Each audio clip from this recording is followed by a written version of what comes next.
Eli Hartwell married a woman he had decided in advance never to love, and he told her so on the courthouse steps before he told her good morning. He said it plainly, the way a man states the price of grain, that he was marrying her to keep his land and nothing more, that she would have the house and the name and her own door that locked, and that he would ask her for nothing else and offer her nothing else, and she should not expect him to. Maren Sayer listened to all of it with her hands folded and her chin level, and when he had finished, she said only that she understood the terms, and that she had not crossed half a territory looking for a man's heart. She had come for a roof that would not be taken from her, and a name that no one in this town could make small. She would keep his house. He would keep his deed. They both understood the arrangement to be exactly what it was, and neither of them knew yet how badly they had both misjudged it. The land was the only thing Eli had ever truly wanted, and now the only thing he could not simply work for. His father had died that spring with a will folded in the family Bible, and the will said the half-section along Cedar Run would pass to Eli only if he was a married, settled man by the first frost. And a bachelor son who let the seasons run wild over good ground was no son to inherit it. Eli had read that paragraph standing in the lawyer's office and felt the old man reach up out of the grave to take him by the collar one last time. He had no wife. He had buried the idea of one alongside the girl he had courted at 20 and lost to a fever before he could marry her, and he had not so much as looked at a woman in the 8 years since. He had simply worked and grieved without naming it, and let the house go quiet around him. And now the law of a dead man wanted him married by frost, or it wanted him gone. So he had answered an advertisement, plainly, the way another man might hire a hand for the harvest, and a woman had answered back. Maren Sayer was 27, a widow, a mender of clothes who had been mending other women's good dresses in a railroad town 200 miles east, while their husbands looked through her as though she were furniture. Her own husband had been a kind, careless man who left her nothing but debts and a reputation for being too plain to remarry, and she had decided, somewhere over those 200 miles, that she would rather be plainly used for a roof than warmly pitied for none. She stepped down off the coach with one carpet bag and a work-basket in a back, as straight as a fence rail, and Eli looked at her and felt nothing he was willing to feel, and told himself that was exactly as it should be. The town was called Bell Hollow, and Bell Hollow had its opinions by supper.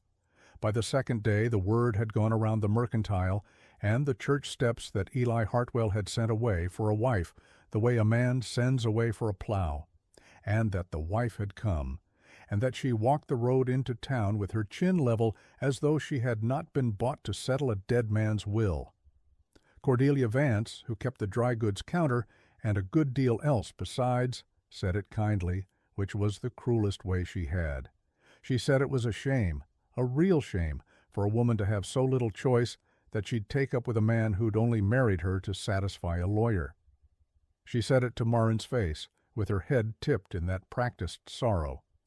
Maren bought her needles and her thread and said evenly that a contract honestly kept was more than most marriages managed, and walked home with her back straight down the whole length of the road while the steps full of watching women stored it up for later. I have been telling stories at this hearth a long while now, the slow ones, the ones where nobody is rescued, and two careful people simply build a life on hard ground until it holds. And if that is the kind of story that keeps you company in the evenings, then pull your chair close and stay with me, because Eli and Maren are about to learn the thing this whole channel is really about, which is that a heart you have walled up to keep it safe is not kept safe at all. It is only kept cold, and a single lit lantern in the dark can undo 8 years of a man's careful work without ever asking his leave. What Eli had not counted on, what he could not have counted on, was the lantern. The first evening, Maren found the tin lantern that hung by the door gone dark and crusted, the wick long dead, and she cleaned it and trimmed it and filled it and hung it lit, because a dark house at dusk was a house nobody was coming home to, and she would not live in one of those again.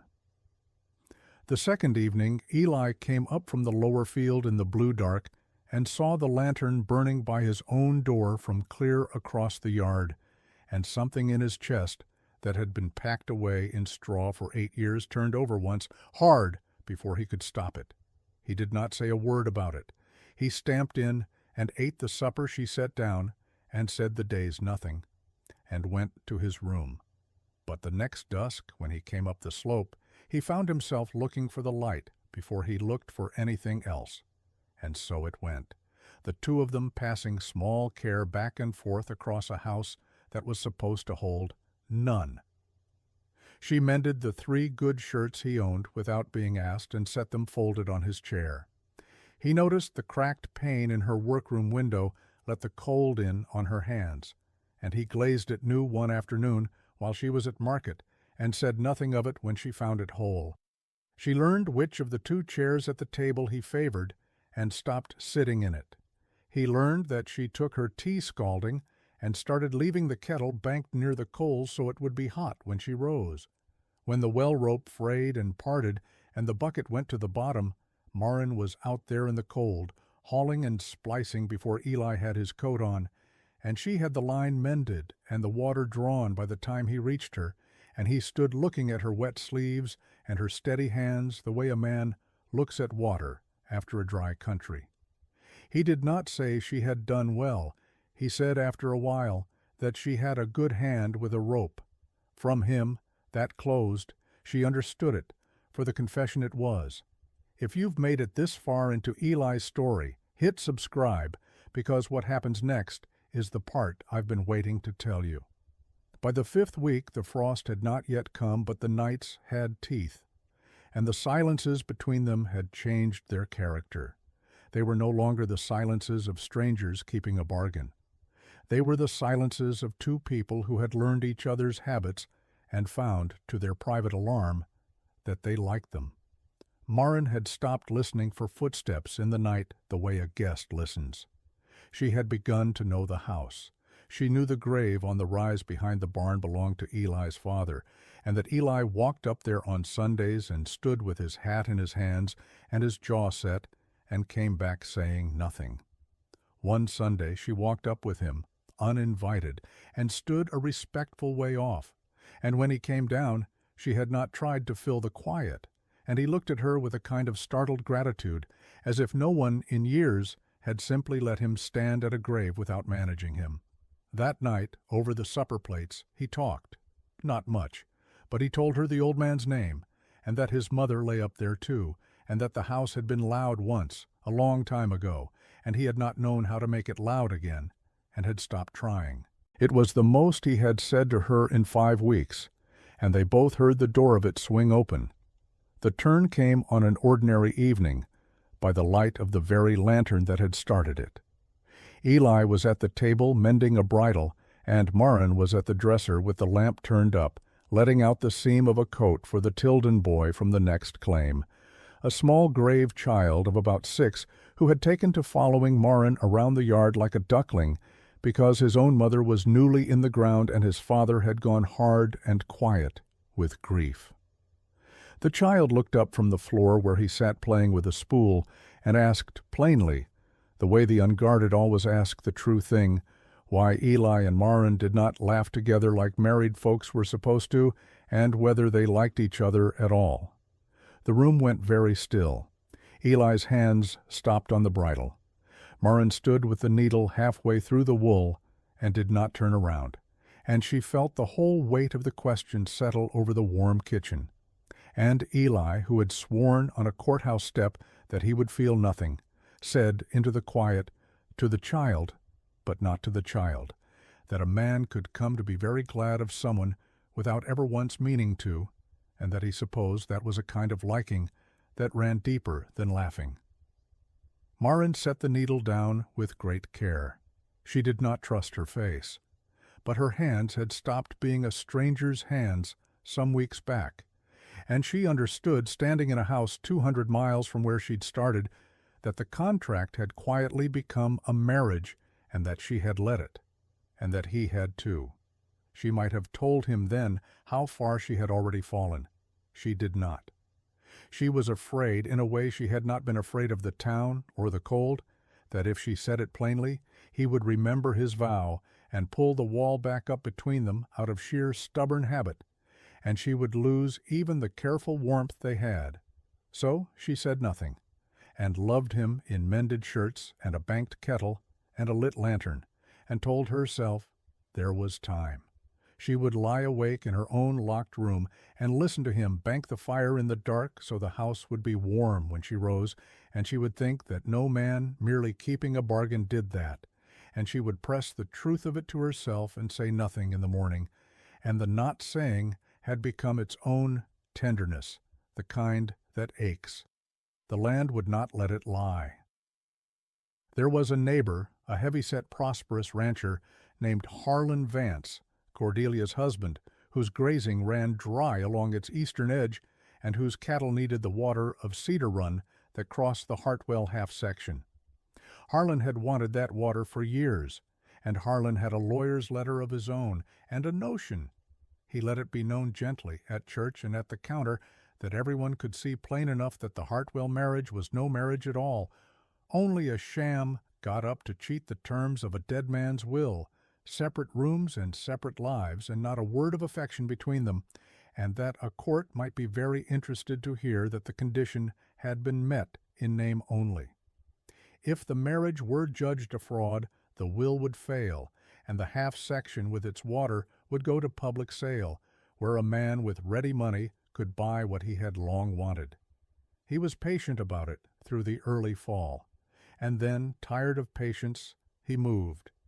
He came out on a bright cold morning with the county clerk beside him for the look of the thing and a paper in his hand, and he stood in the Hartwell yard where the neighbors had drifted over the way people do, and he said it out loud in front of God and Bell Hollow that he was filing to challenge the Hartwell claim on the grounds that the marriage was a fraud upon the will, a hollow arrangement, a bargain, and not a bond, and that the land and the water would go to honest sale where it belonged. He said it with that same Vance sorrow. He looked at Maren when he said the word hollow, and there was a smugness in it, because he believed he was watching a bought woman learn that even the bargain she had settled for was about to be taken from her, too. Eli Hartwell stood very straight in his own yard, and for a long moment he said nothing, and the town leaned in to watch a quiet man have his land pulled out from under him. He could have produced the deed. He could have argued the law. The law was a cold and arguable thing, and Harlan had money for lawyers, and Eli did not. But Eli did not reach for the deed.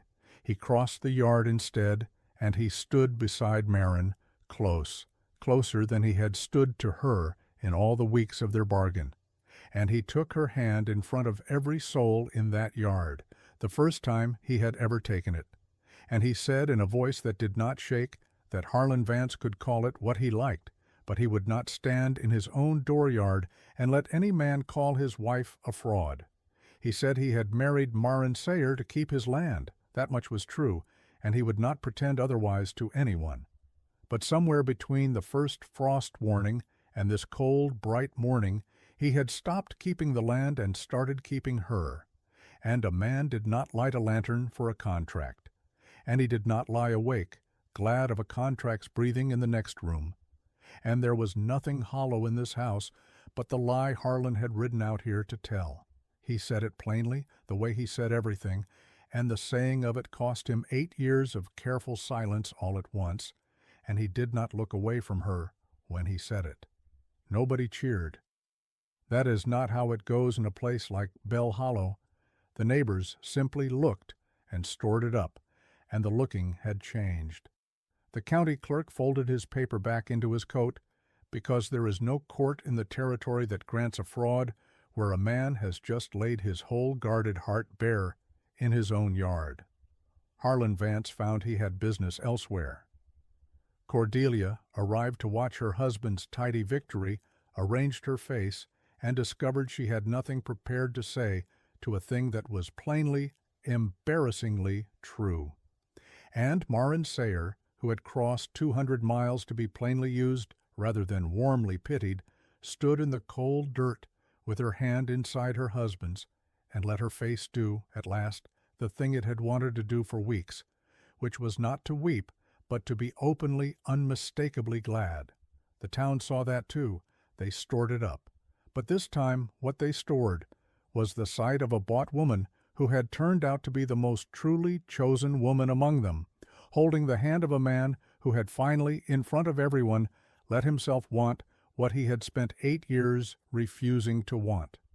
That night, when the yard had emptied and the lantern was lit, Eli took the old will from the family Bible and read her the rest of it, the part below the paragraph about the land, the part he had skipped over in his grief and never once gone back to. His father had written a second page to be read by his son alone, and in it the old man said that he knew Eli had gone cold and shut after the girl he lost, that he had watched his boy turn into a man who only worked and never lived, and that he had not set the condition for the sake of the land at all. He had said it because he could not bear to die and leave his son alone in a quiet house with the wick gone dark, and he had gambled that if he forced the boy to take a wife, the boy might, against all his stubbornness, remember how to be glad of someone. He wrote that he hoped his son would choose, when it came to it, a plain good woman over a fine one, because the plain ones, he wrote, were the ones who stayed. Eli read it in a low voice that broke once, and when he had finished, Maren understood that the dead man had seen, from inside his own grave, exactly what his living son could not, and that the condition she had thought was about a half-section of land had been about this all along, about the lantern, about the two of them in this warm kitchen, about a heart talked back, open one ordinary evening at a time.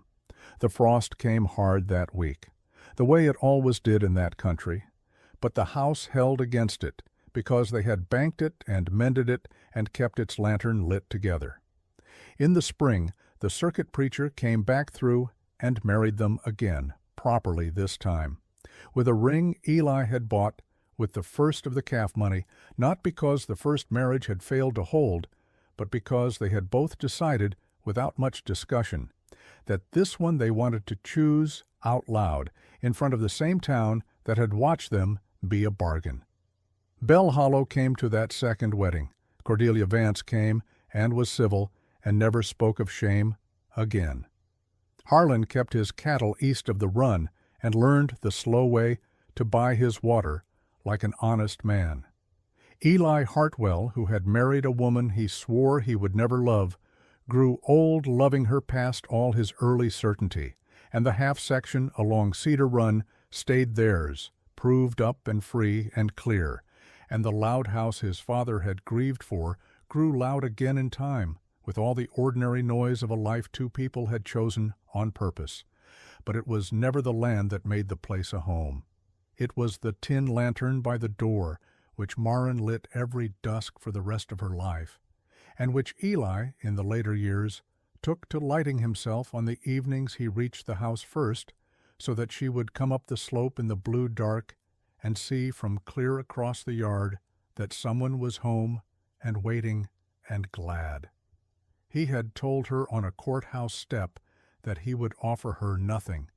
He spent the rest of his life quietly proving himself a liar. She was 27 when she stepped down off that coach with one carpet bag and a back like a fence rail, and she lived to be old in that house on Cedar Run, and the grave on the rise gained company in the fullness of time, and the town that had called her a bought woman came in the end to call her by her name.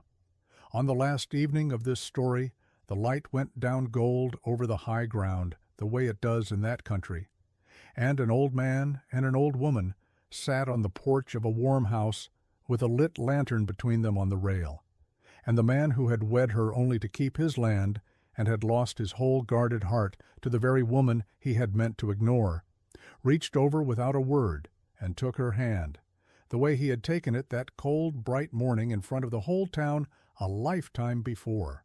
Some men marry for land and call it the safe thing and mean to keep their hearts for themselves. A few of them are lucky enough to fail. So here is what I will leave you with tonight, friend, before the lantern burns down. When love comes to you disguised as an arrangement you never meant to feel, do you keep the wall up to stay safe, or do you let the light in and let it cost you everything you were guarding? Tell me which one you would have chosen, and stay a while by the hearth.